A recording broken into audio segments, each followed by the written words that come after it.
ಎಲ್ರಿಗೂ ನಮಸ್ಕಾರ. ಪಾಂಚಜನ್ಯ ಯೂಟ್ಯೂಬ್ ಚಾನಲ್ಗೆಲ್ಲರಿಗೂ ಸ್ವಾಗತ ಸುಸ್ವಾಗತ.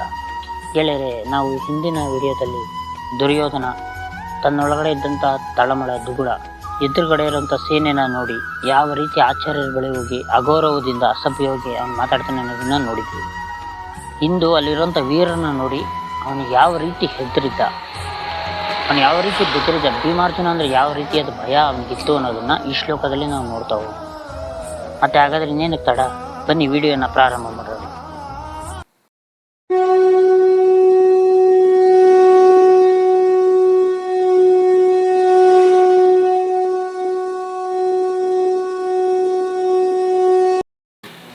ಅತ್ರಿಶೂರ ಮಹೇಶಸ ಭೀಮಾರ್ಜುನ ಸಮಾಯುತಿ ಯುಯುಧಾನೋ ವಿರಾಟಶ್ಚ ಕೃಪದಶ್ಚ ಮಹಾರಥಃ. ಈ ಶ್ಲೋಕದ ಅರ್ಥವನ್ನು ನೋಡೋದಾದರೆ ಇಲ್ಲಿ ಎಲ್ಲರೂ ವೀರರು, ಹಿರಿಯ ಬಿಲ್ಗಾರರು, ಕಾದುವಲ್ಲಿ ಭೀಮಾರ್ಜುನರಿಗೆ ಸರಿಸಾಟಿಯಾದವರು, ಸತ್ಯಕ್ಕೆ ವಿರಾಟ, ದ್ರುಪದ ಮತ್ತು ಇತರರು. ಈ ಶ್ಲೋಕವನ್ನು ಸಂಪೂರ್ಣವಾಗಿ ನಾವು ವಿಮರ್ಶೆ ಮಾಡ್ತೀವಿ ಅಥವಾ ಇದರ ಆಳ ತಿಳಿತೀವಿ ಅನ್ನೋದಾದರೆ ಈ ಶ್ಲೋಕದಲ್ಲಿ ನೋಡಿ, ದುರ್ಯೋಧನನಿಗೆ ಭೀಮಾರ್ಜುನನ್ನು ಎಷ್ಟು ಭಯ ಇರುತ್ತೆ ಅಂತಂದರೆ ವಿಪರೀತ ಅನ್ನೋಷ್ಟು ಭಯ ಇರುತ್ತೆ. ಒಂದು, ಭೀಮ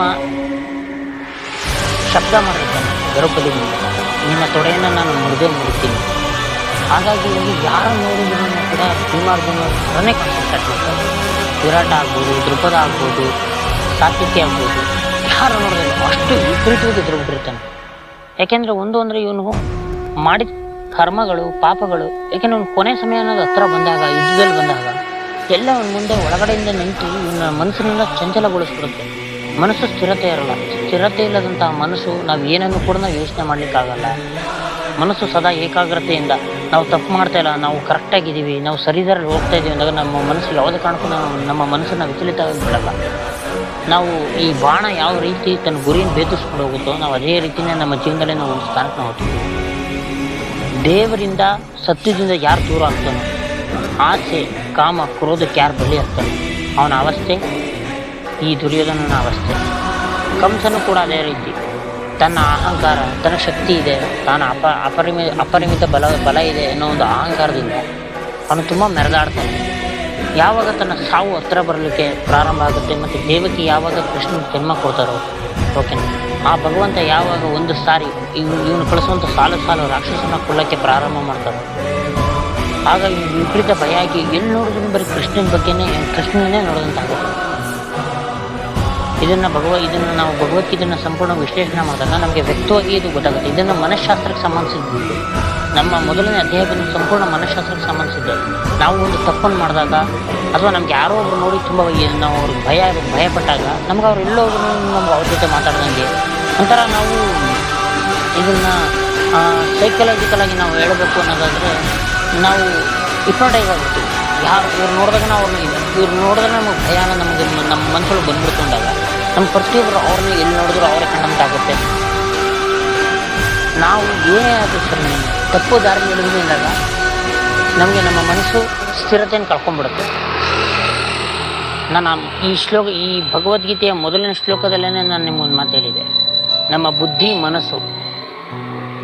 ಬುದ್ಧಿ ಒಂದು ದಿಕ್ಕಲ್ಲಿ ಯೋಚನೆ ಮಾಡಿದಾಗ ಮನಸ್ಸು ಮತ್ತೊಂದು ದಿಕ್ಕಲ್ಲಿ ಯೋಚನೆ ಮಾಡುತ್ತೆ. ಒಂದು ವಿಚಾರವನ್ನು, ಸತ್ಯನ, ಸುಳ್ಳು, ಸರಿನೋ ತಪ್ಪು ಎರಡನ್ನೂ ನಾವು ಜಡ್ಜ್ಮೆಂಟ್ ಮಾಡಬೇಕು ಅಂದಾಗ ಇವೆರಡರ ಮಧ್ಯೆ ನಾವು ನ್ಯೂಟ್ರಲೈಸ್ ಆಗಿದ್ದು, ನಾವು ಬುದ್ಧಿಯನ್ನು ಒಂದು ಪಕ್ಷಕ್ಕೆ ನಿಲ್ಲಿಸಿ, ಮನಸ್ಸನ್ನು ಒಂದು ಪಕ್ಷಕ್ಕೆ ನಿಲ್ಲಿಸಿ ನಾವು ಮಧ್ಯದಲ್ಲಿ ಇದು ನ್ಯೂಟ್ರಲೈಸ್ ಆಗಿ ನಾವು ಯೋಚನೆ ಮಾಡಬೇಕು. ಗೊತ್ತಿಲ್ಲದೇನೋ ತಿಳಿದೇನೋ ಏನೋ ತಪ್ಪಾಗಿರುತ್ತೆ. ಆ ತಪ್ಪನ್ನು ಮ್ಯಾಕ್ಸಿಮಮ್ ಆದಷ್ಟು ಸರಿ ಮಾಡೋಕ್ಕೆ ಪ್ರಯತ್ನ ಮಾಡಬೇಕು. ಇಲ್ಲ ಅಂತಂದರೆ ಈ ಗೊಂದಲದಲ್ಲೇ ನಾವು ಸೇರಿಕೊಂಡು ನಮ್ಮ ಜೀವನವೂ ಕೂಡ ಇದೇ ಥರ ಬಟ್ಟೆ ಆಗ್ಬಿಡುತ್ತೆ. ಈ ಶ್ಲೋಕ ನಮಗೆ ನಮ್ಮ ಜೀವನವನ್ನು ಸ್ಪಷ್ಟವಾಗಿ ನಮ್ಗೆ ಅರ್ಥ ಮಾಡ್ತಾರೆ. ತಪ್ಪು ಮಾಡದಂಥವ್ರು ಯಾರು, ತಪ್ಪು ಮಾಡಿದ್ರೆ ನಮ್ಮ ಜೀವನ ಏನಾಗುತ್ತೆ, ನಾವು ಎಷ್ಟು ಎದುರುತ್ತೀವಿ ಅನ್ನೋದನ್ನು ಈ ಶ್ಲೋಕದಲ್ಲಿ ನಮಗೆ ದುರ್ಯೋಧನ ಮುಖಾಂತರ ನಾವು ತಿಳ್ಕೊಬೋದು. ಮತ್ತೆ ಇನ್ನೊಂದು ಶ್ಲೋಕದ ಜೊತೆ ನಾಳೆ ಮತ್ತೆ ಸಿಗೋಣ. ಅಲ್ಲಿವರೆಗೂ ಎಲ್ರಿಗೂ ನಮಸ್ಕಾರ. ಜೈ ಹಿಂದ್, ಜೈ ಕರ್ನಾಟಕ, ಜೈ ಶ್ರೀ ಕೃಷ್ಣ. ಈ ವಿಡಿಯೋನ ಆದಷ್ಟು ನಿಮ್ಮ ಕುಟುಂಬದವರಿಗೆ, ಬಂಧು ಬಾಂಧವರಿಗೆ, ನಿಮ್ಮ ಫ್ರೆಂಡ್ಸ್ಗಳಿಗೆ ಎಲ್ರಿಗೂ ಶೇರ್ ಮಾಡಿ. ಏನಾದ್ರು ತಪ್ಪಿದ್ರೆ ನಿಮ್ಮ ಅನಿಸಿಕೆ ಅಭಿಪ್ರಾಯಗಳನ್ನ ದಯವಿಟ್ಟು ಕಮೆಂಟ್ ಮಾಡಿ ಹಾಗೂ ಸಬ್ಸ್ಕ್ರೈಬ್ ಮಾಡಿ, ಲೈಕ್ ಮಾಡೋ ಮುಖಾಂತರ ನಮ್ಮ ಮಾಡುವಂಥ ಕೆಲಸಕ್ಕೆ ನಿಮ್ಮ ಪ್ರೋತ್ಸಾಹ ತುಂಬ ಅತ್ಯಗತ್ಯ. ಎಲ್ರಿಗೂ ನಮಸ್ಕಾರ. ಮತ್ತೆ ಮುಂದಿನ ವಿಡಿಯೋದಲ್ಲಿ ಸಿಗೋಣ.